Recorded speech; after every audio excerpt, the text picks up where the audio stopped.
أثابكم الله، فقد أرحتم ضميري وشددتم عزمي. ائذن لنا يا مولاي.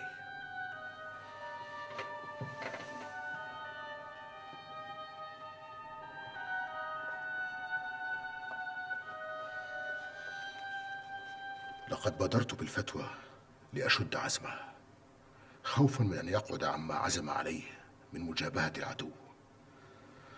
عسى الله أن يجعل من عزيمته للمسلمين فرجا. آمين. اقرأ علينا يا ابن قرة ما أمليناه على كاتبنا.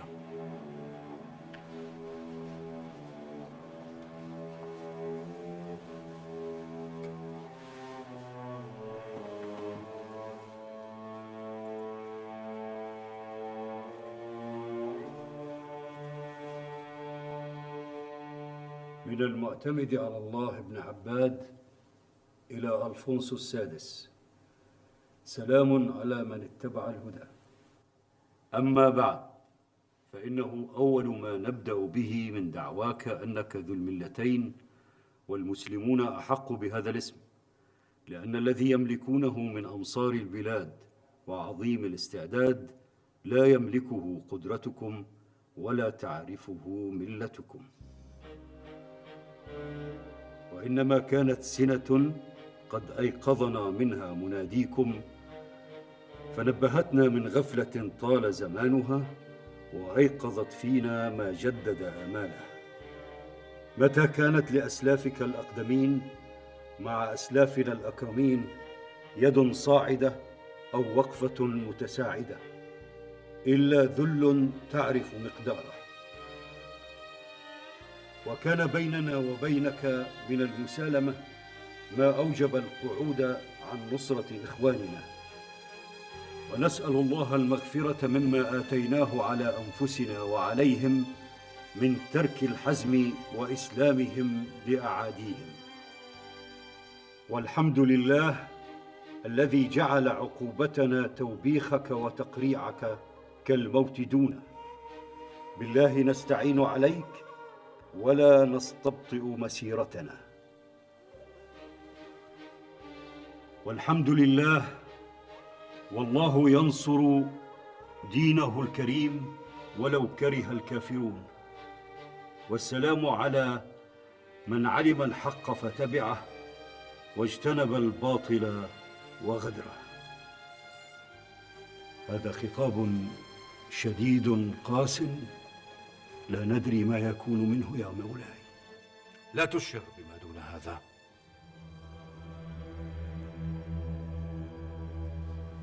أغلقوا أبواب الدير. لا تغلق أبواب الدير في وجوه قاصدي. لا تغلق، لكن لا أريد أن تبلغني الأنباء التي يأتون بها. لا أريد أن أسمع شيئا منها بعد. عافت نفسي مما يبلغني عن المذابح والدمار. والذي يفعله ألفونسو يا ألفيرا، أهذه حربه المقدسة؟ حرب القرى الآمنة وقتل أهل المدن وتدميرها؟ أية إسبانيا مستردة ومحررة يريدها، وما فيها غير دمار ودماء وجثث واغتصاب؟ لما لا يواجه جيشا بجيش؟ الرب لن يرضى. سأعتكف في زاوية لا أغادرها، ولا أريد أن يصلني نبأ فيها. ندمت على أنني دعوت أحدا إلى هذه الحرب المقدسة، فحولها ألفونسو إلى حرب مدنسة. ليغفر الرب لنا.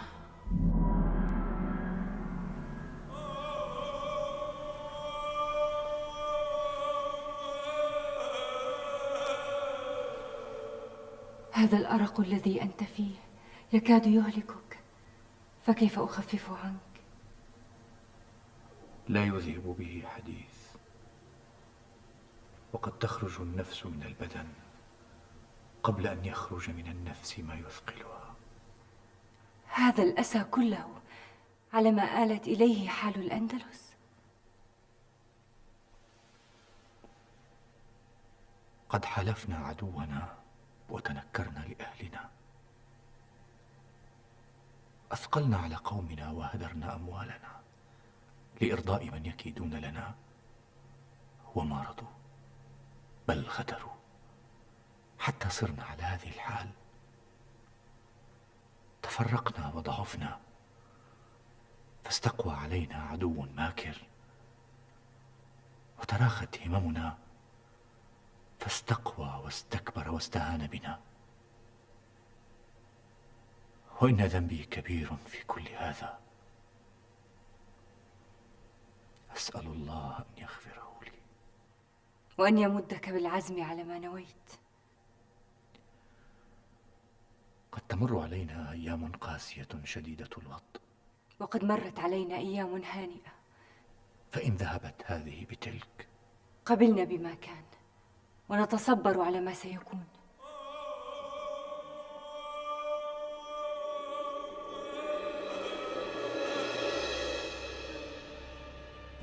يجرؤ المعتمد بن عباد أن يبعث لي بهذا؟ أحضروا من حمل هذه الرسالة، أحضروا! سأمزقه كما أمزقها. يا سيدي، لم يرسل هذه الرسالة مع أحد رجاله، بل مع أحد الذين سجنهم من رجالنا. كفى! لن يكفيني دماء الأندلسيين كلهم، ولن يكفي رماد وحطام ديارهم لإزالة غضبي. بعثت لقادة جندنا بأن كل موضع يمرون به أو يبلغونه مباح لهم تدميرا وحرقا وقتلا واغتصابا. ما إشبيلية، فإن دمارها وهلاك أهلها وقتل ملكها سيكون على يدي بيدي.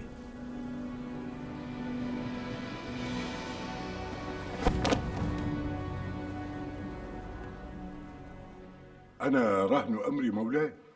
سأبعث بك تطوف بديار الأندلس وأنت عارف بها، تحمل رسائل مني إلى ملوكها وأمرائها وولاة الأمر فيها، تستنهضهم لمواجهة الخطر الذي يتهددنا. سأجهر بقول ولو كان فيه قطع رأسي. أتحسبهم يلبون نداءك هذا وقد خذلتهم حين استنصروك فخالفت وحالفت؟ لا يقطع رأسك لقولة حق. أجل، هذا ما كان منا من قبل، ونرجو أن يكون عهد قد انقضى ومضى بما فيه من سوء. وما هذا الذي نواجهه بخطر على مملكة دون مملكة، أو قوم دون قوم، أو ملك دون ملك. أجل يا مولاي، ما قلت إلا لأسمع هذا. أرجو الله أن يمدنا بالعزم والإيمان. تهيأ أيها الرندي لحين تجهز الرسائل.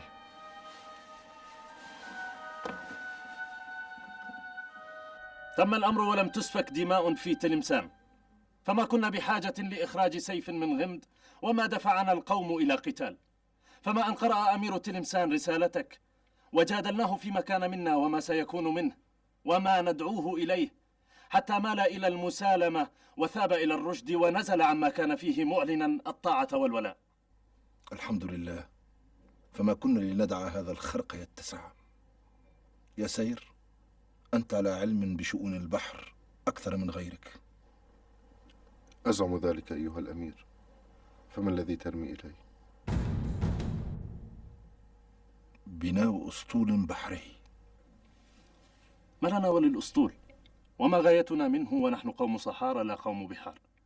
تمت سيطرتنا على بر المغرب كله، فهل ندع للبحر وراءه أن يهددنا؟ فتريده أسطولا للدفاع عن سواحلنا، وقادر أن يحملنا ونجوز به إلى البر الآخر إن اقتضى الأمر. أيها الأمير، إن كان ما يشغلك حال بلاد الأندلس فعندي ما أقوله لك. قل. لقد جازت البحر إلينا من الأندلس أقوام ناجية بأنفسها وأعراضها، دفعها الروع والفزع، وما يحدثه جند الفرنجة من قتل وطرد غرق البعض واجتاز إلى برنا البعض. يرون ما يحدث هناك من الفواجع ما يدمي القلوب وما لا يحتمل سماعه.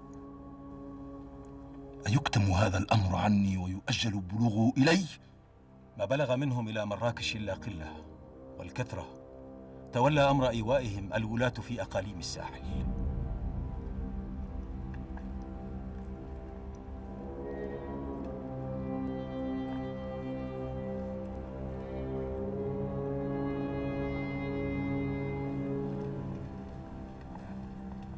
هذه ما آلت إليه حال أهل الأندلس؟ حال من نجا من الموت من سيوف الإفرنج أو الغرق في البحر. فحدثني إذن عما يجري في ديار الأندلس.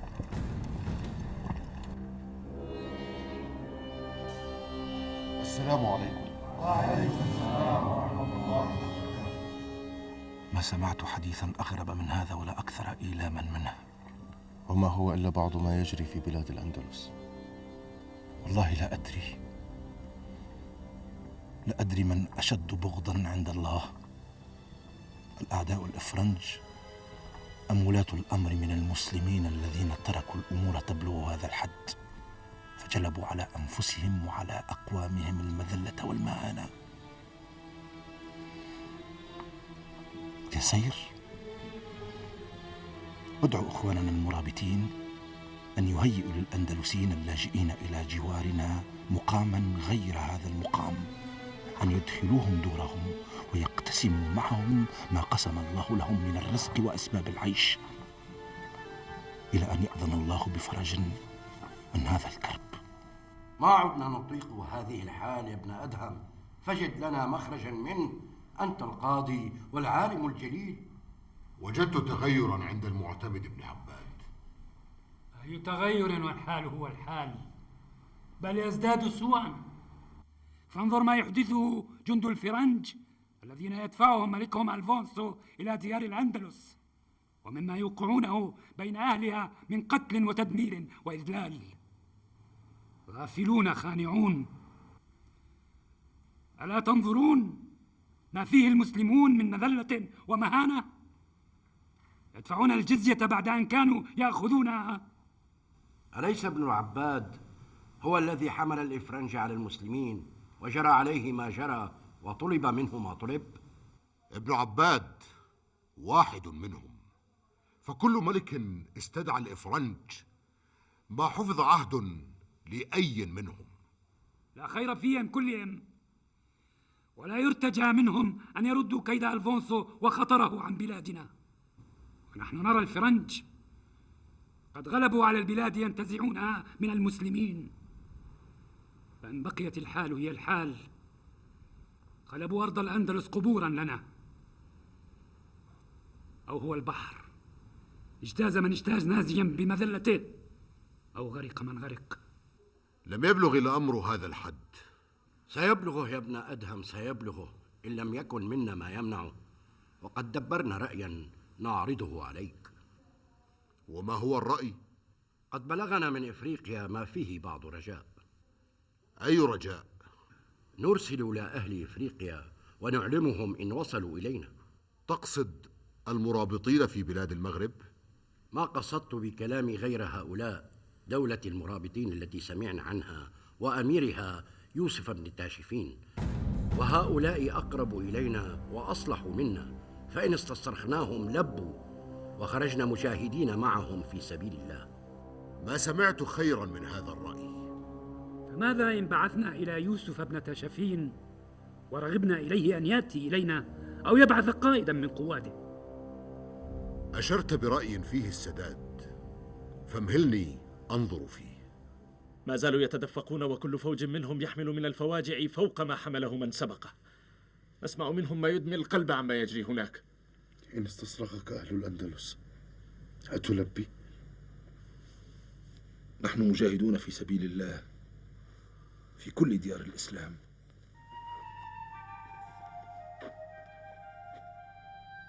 ما يقع في الأندلس يقع على المسلمين، لكل أمر ميقاته بما يشاء الله. سأتدارس الأمر مع نفسي.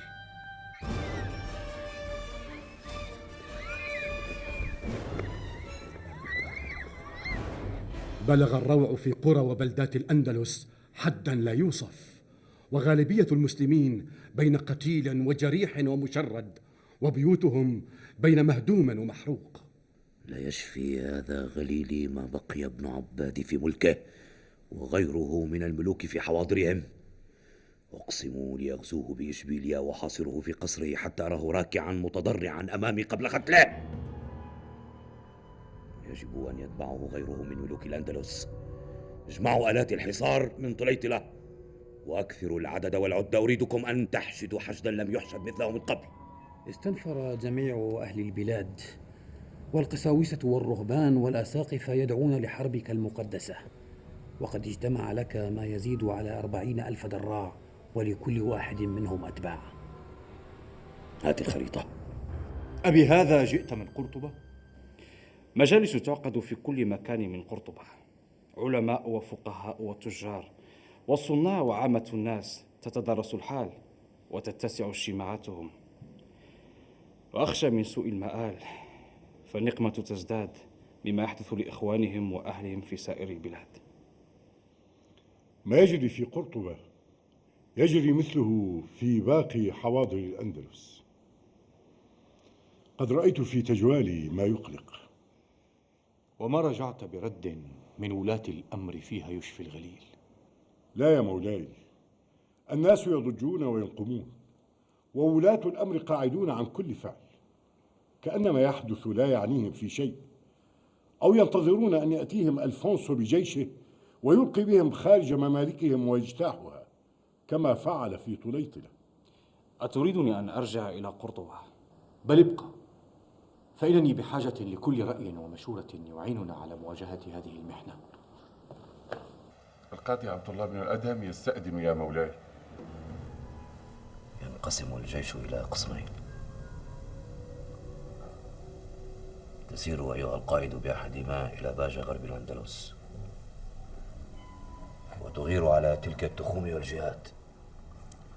لا تترك فيها موقعا إلا وتخربه وتدمره، وتخرج أهله، وتقتل من لا يفر من وجهك. تلتقي بالجيش الذي سأقوده بنفسي بعد اكتساح لبلة وإشبيلية.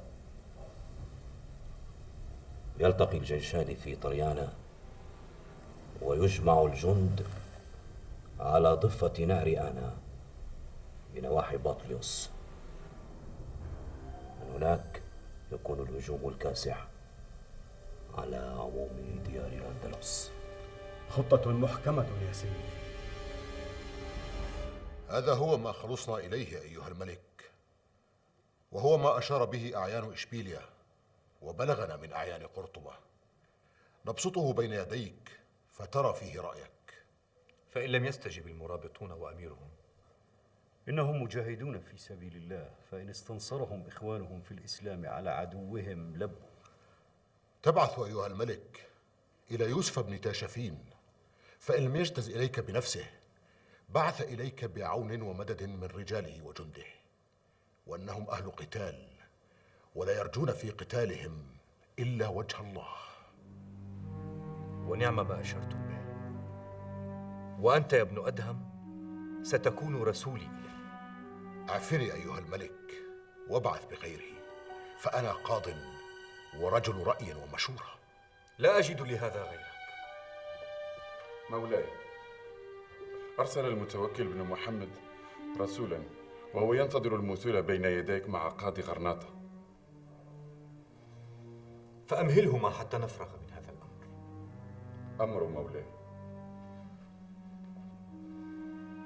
أحسب أنهما قد جاء لذات الشأن الذي نتحدث فيه. تجهز يا ابن أدهم، فإن كان ملك غرناطة وملك بطليوس استجابا لدعوتك وأرسلا لنا بهذا، فيصحبك هذان القاضيان، ومعكم وزيرنا ابن زيدون مفوضا منا بالاتفاق مع يوسف بن تاشفين على ما تجدون فيه الخير لكافة المسلمين وللأندلس في مواجهة هذا الخطر. كثر علينا الوافدون من ديار الأندلس، يندبون ما حل بديارهم ويستصرخون ويناشدون الله والإسلام لإنقاذ ديارهم. ما بلغنا شيء من أصحاب ممالكهم.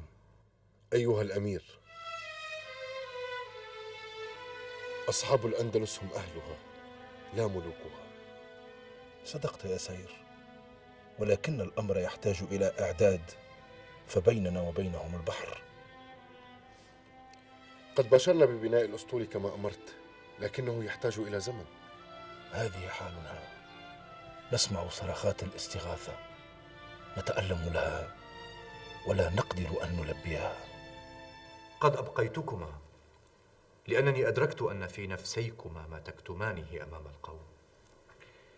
إن كان ابن حبوس صاحب غرناطة والمتوكل عمر صاحب بطليوس قد وافقك على ما تنوي من مواجهة ألفونسو والإفرنج وبعثا مفديهما بهذا، فقد لا يوافقان على البعث إلى المرابطين ويوسف بن تاشفين، وقد يخالفك غيرهما في هذا الشأن. فإن اجتازوا هؤلاء الأندلس فقد يخربوه. لا تنسى يا مولاي أنهم قوم صحراء وبداوة. إن يخربوه خير من أن يذهب به ألفونسو. ليس هذا وحده ما نخشاه، إنما إن اجتاز إلينا هذا الذي تستنجده إلى ديارنا برجاله، فما الذي يضمن إن رد عنا خطر الإفرنج أن يرتد هو ومن جاء بهم إلى ديارهم؟ إن السيفين لا يجتمعان في غمد واحد يا مولاي. وإنك تخشى ذهاب ملكنا. اسمع يا بني، وأنت ولي عهدي وصاحب حالين، حالة شك وحالة يقين. أما حالة الشك فإنني إن استندت إلى ألفونسو قد يفي بوعده ويبقى على وفائه، وقد لا يفعل. أما حالة اليقين فإني إن استندت إلى ابن تاشفين فإنني أرضي الله. فلماذا أدع ما يرضي الله وآتي ما يسخطه؟ والله لا أجد بعد قولك هذا قولا لقائل، ولا ينفذ منه لوم للائم. قد جهرت بما في نفسك يا مولاي، وفيه صدق القول وصدق النية، لكن هذا لم يزل ما في نفسي من شك في أن لا تجتمع نيتك هذه مع نية ابن تاشفين إن اجتاز إلينا، وإني أخشى عليك مما يكون منه. أما أنا فلا يشغلني أمري أيها الرشيد، بل شأن الأندلس وإنقاذها. رعي الجمال خير من رعي الخنازير. بلى،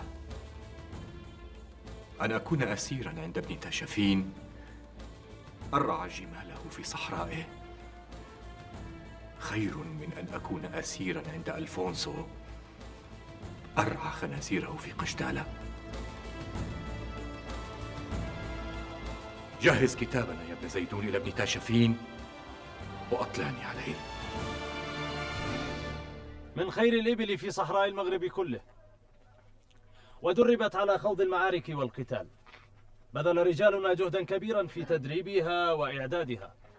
قل لي يا مزدلي، وأنت عارف بهذا، أتوجد إبل للقتال في ديار الأندلس؟ لا للقتال ولا لغيره. لا توجد إبل في بلاد الأندلس كله، ولا يعرفها أهلها. فما في الأندلس من صحارى ولا جمال. فإن التقت الخيل والإبل في صدام؟ تذعر الخيل وتجمع.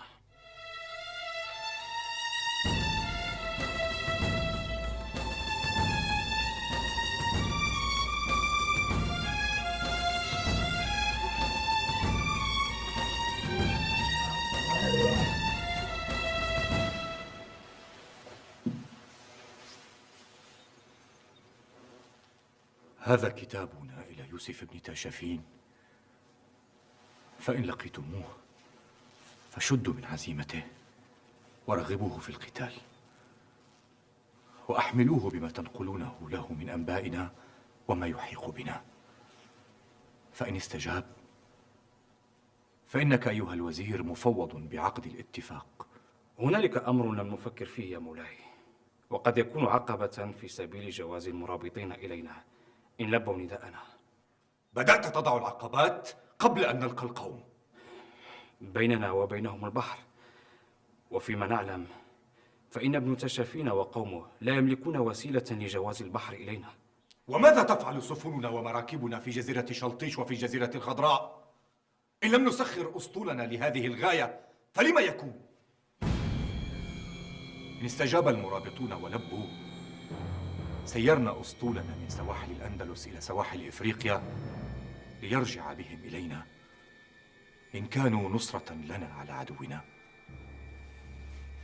فامضوا على بركة الله. أمرك مولاي.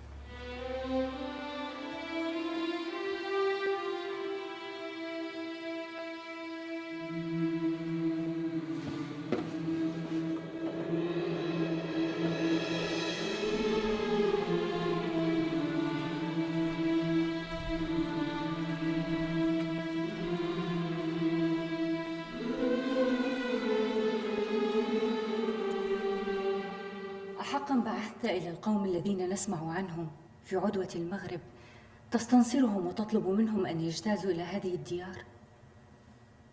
أبلغك هذا؟ حدثني الرشيد عنه وجهر لي بشكوكه فنقلها إلي. اطرحي عنك هذه الشكوك، فما لنا من نصرة بعد الله إلا هم. وإني أرثي حالك هذه فإنها بين أمرين كلاهما مر. إنها أيام عصيبة وفيها المر، وإننا نتصبر عليها.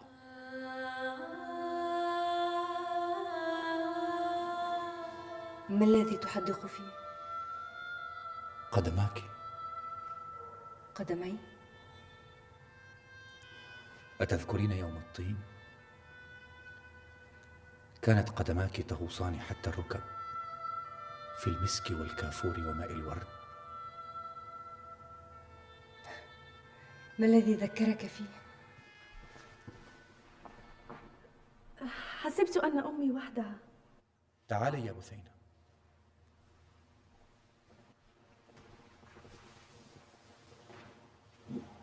أكان يسرك أن تكون أمك لوحدها؟ بل اشتقت إليك يا أبي، فإننا لا نكاد نراك. أيام شغلتني عنكم وتنقضي بإذن الله. فما هذا؟ غزلها وحياكتها. تغزلين وتحيكين؟ منذ صغرها. وتخفيان عني؟ فما يهمك يا أبي؟ ولباسك لباس الملوك، لن ترضى بغزلي وحياكتي. لمن تفعلين هذا إذا؟ يمتعني. سأدعكم. أحفظ هذه، وإن تغزلين وتحيكين لي أرتدي، وإن هذه تفضل عندي لباس الملوك الذي ذكرت.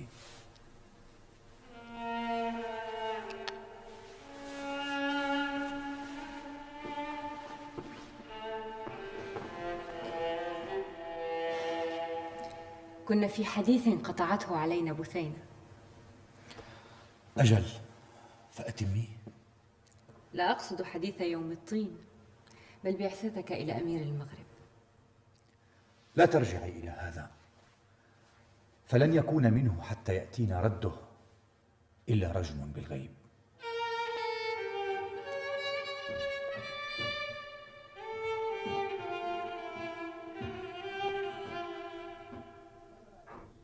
حتى الحانات خلت من الرواد والسمار والندماء. أين أنتم يا أهل إشبيلية؟ أين أنتم يا أهل قرطبة؟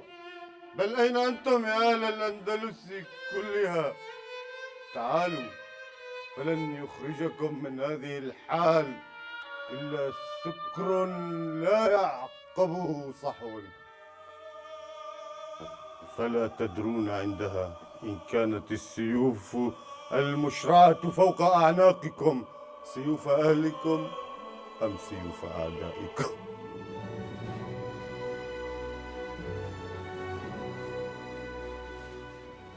أين الرشيد؟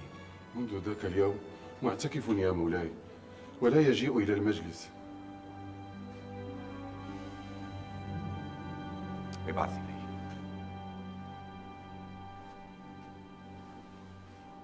استأذن لنا أمير المسلمين. ما عهدتك تقاطع مجلسي، وأنت ولي عهدي وأقرب الناس إلي. معذرة يا أبي، فما أردت أن أثقل عليك بما في نفسي من هذا الأمر. البعثة إلى ابن تاشفين؟ قلبت الأمر على وجوهه فما استقام عندي على وجه.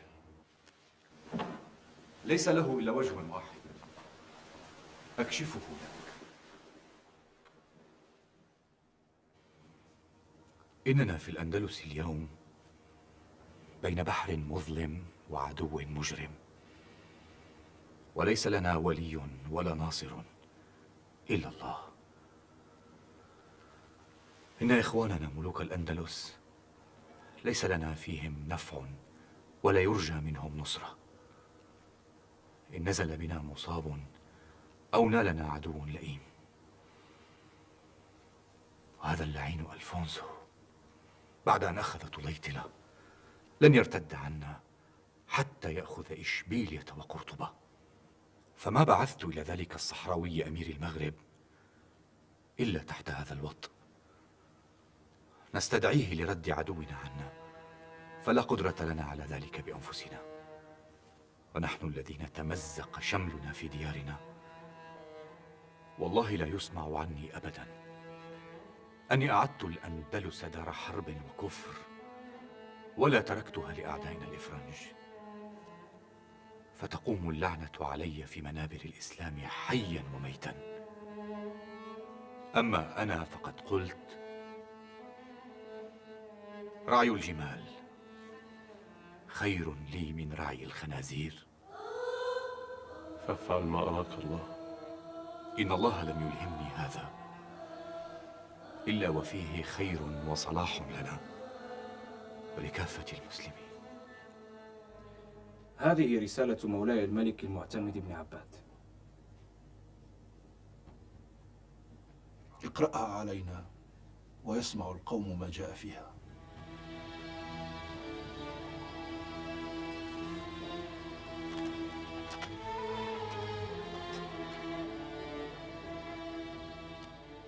بسم الله الرحمن الرحيم، وصلى الله على سيدنا محمد وعلى آله وصحبه وسلم تسليما.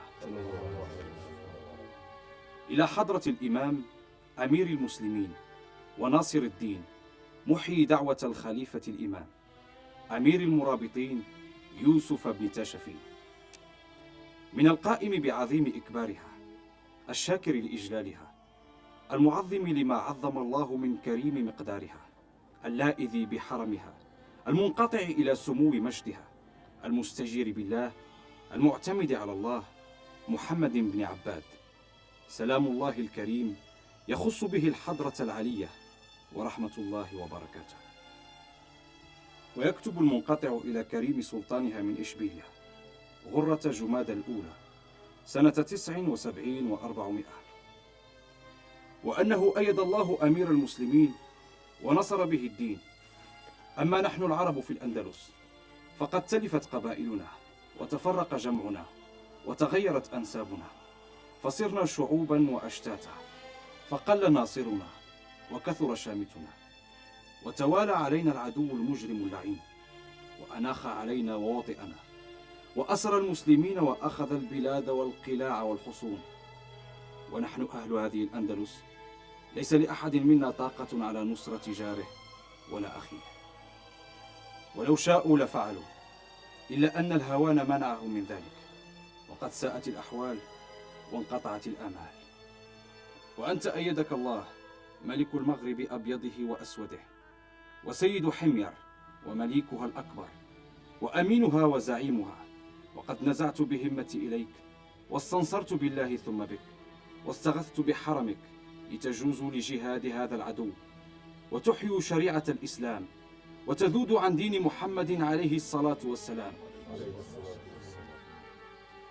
ولكم بذلك عند الله الثواب الكريم والأجر الجسيم، ولا حول ولا قوة إلا بالله العلي العظيم. والسلام الكريم على حضرتكم السامية، ورحمة الله تعالى وبركاته. وعلى من بعث بهذا السلام.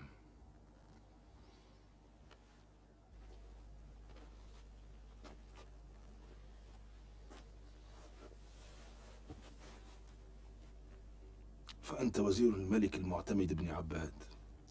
أبو بكر بن أبي الوليد بن زيدون، وهذا قاضي إشبيلية وموفد ملك إشبيلية وقرطبة، وهذا قاضي غرناطة وموفد ملكها، وهذا قاضي بطليوس وموفد ملكها. وكلكم على ما جاء في هذه الرسالة. ولنا رجاء تلبية استغاثتها لإنقاذ الأندلس. سيكون منا بإذن الله ما يرضيه، وقد تبين لنا أن الأمر جد خطير، وأن مصير الأندلس المسلمة مهدد بالزوال. أجل يا أمير المسلمين، منذ أن بدأ أعداؤنا هذه الحرب. فما كان يفعل ملوككم وأمراؤكم قبل أن يبلغ الأمر هذا الحد؟ أيها الأمير، لا بأس، ليس هذا أوان اللوم والتندم. نتجاوز عما فات وننظر فيما هو آت. إنما الأمر شورى بيننا نتشاور فيه إلى أن نبلغ به غاية ما يرشدنا الله إليه. خذوا أضيافنا رسل الأندلس، أكرموا وفادتهم وأنزلوهم المنزلة الكريمة إلى أن نوافيهم بردنا. أطال الله بقاء الأمير وأيده بنصره.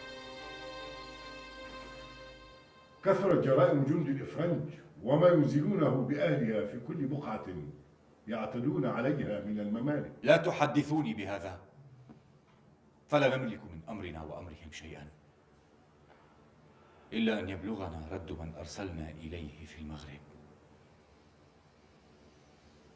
وأرجو أن يكون منه الخير. يا مولاي، إن انتظرنا نحن رد من ذكرت، فهل ينتظر ألفونسو هذا الرد؟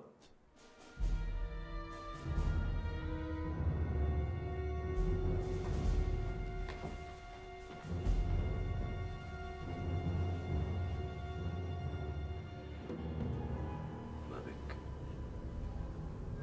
ما هذا الغضب الذي تحيطينني به؟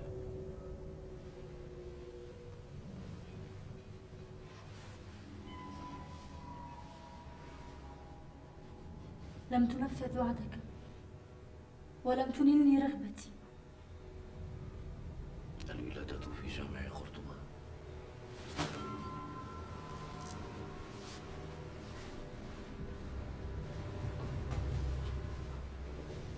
أجل. قد أنجبت هنا وفي هذا القصر وكان صبيا. إذن ليس لجامع المسلمين شأن في هذا الأمر. كانت رغبة عندي ولم تنلني إياها. عجزت عنها؟ لا يا أغنيس، طلبت ورددت. أما الآن سأعيدك بأفضل مما وعدتك في السابق وأخلفت. سأخذ لك قرطبة كلها وفيها جامعها هذا الذي تلهفت عليه. ستضعين مولودك القادم فيها وفي أي مكان تختارينه في بلاد الأندلس. ستكون كلها مباحة لك، كلها يا أغنيس. تعالي.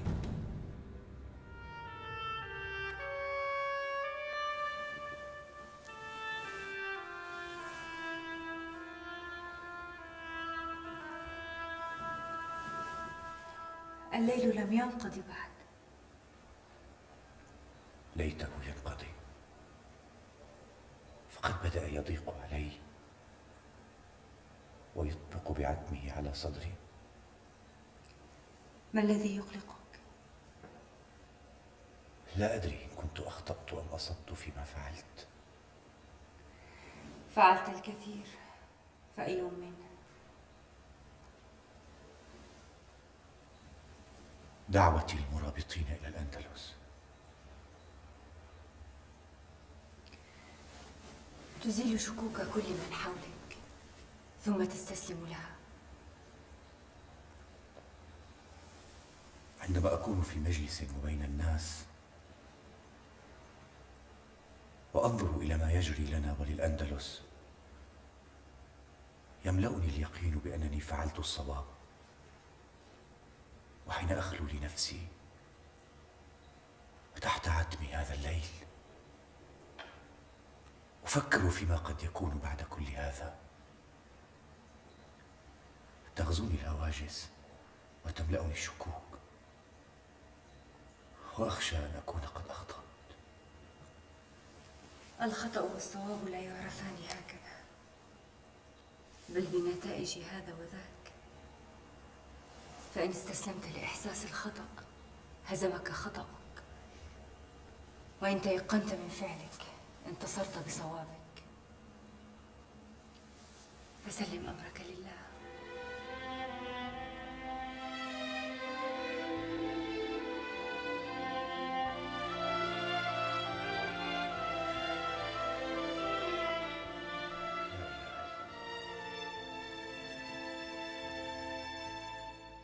هذه أيها الأمير رسالة أخرى حمل إليك رجل من أعيان المالية بالأندلس يناشدونك النصرة.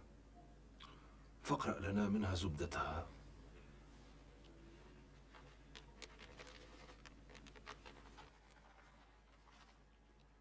أما بعد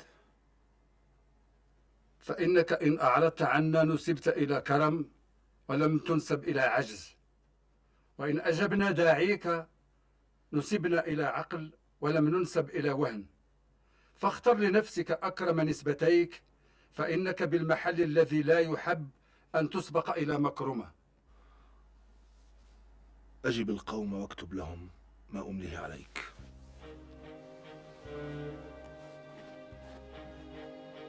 بسم الله الرحمن الرحيم. من يوسف بن تشفين. سلام عليكم ورحمة الله تعالى وبركاته. تحية من سالمكم وسلم عليكم، وأنكم مما في أيديكم من الملك في أوسع إباحة، مخصوصين منا بأكرم إيثار وسماحة. فاستديموا وفاءنا بوفائكم، واستصلحوا إخاءنا بإصلاح إخائكم، والله ولي التوفيق لنا ولكم، والسلام. اختم. تمهل أمير القوم، أطال علينا في إجابة ما جئنا له. إنها المشورة أيها الوزير، هذا شأن جلل ولا بد أن يشاور فيه القوم. هذا ما نسيه ملوكنا في الأندلس وأهملوه، كل منهم متشبث برأيه، مستكبر على السماع لأهل الرأي والمشورة، حتى بلغنا هذا الحال. أما أخذ مولاي الملك معتمد برأيك وبمشورتك، وها نحن فيه. متى؟ بعد أن ضاق علينا الحال. أتدري أن هذه أول مرة أشاهد فيها الجمال؟ هذه صحراء موطنها. كثرت علينا الكتب والوفود من ملوك الأندلس وأعيانها، وإنهم يعرفونك بأنهم أهل لدعوتك وتحت طاعتك، ويلتمسون منك ألا تجعل من منزلتهم منزلة الأعداء، فإنهم مسلمون، وكفى بهم من وراءهم من الأعادي. تمهلنا في إجابة ابن عباد، لكننا نريد أفضل السبل وأضمنها لهذا الخروج الجهادي إلى ديار الأندلس، بعيدا عن الاندفاع والتهور، لكي نبلغ به إلى نصر حاسم يعتز به الإسلام والمسلمون. أيد الله أمير المسلمين، والنصر مضمون بإذن الله. واجب على كل مسلم يؤمن بالله ورسوله واليوم الآخر إعانة أخيه المسلم، وأنه لا يحل لنا أن يكون جارنا وبيننا وبينه ساقية ماء فنفرده طعمة للعدو. يا ابن أسباط، أحب أن أسمع رأيك في هذا الأمر، وأنت من أهل الأندلس، وأنت في ذات الوقت منا معشر المرابطين، فاصدقنا الرأي. أيها الأمير، قال بعض الحكماء في قديم الزمان: من جاد ساد، ومن ساد قاد، ومن قاد ملك البلاد. ما وراء هذا القول؟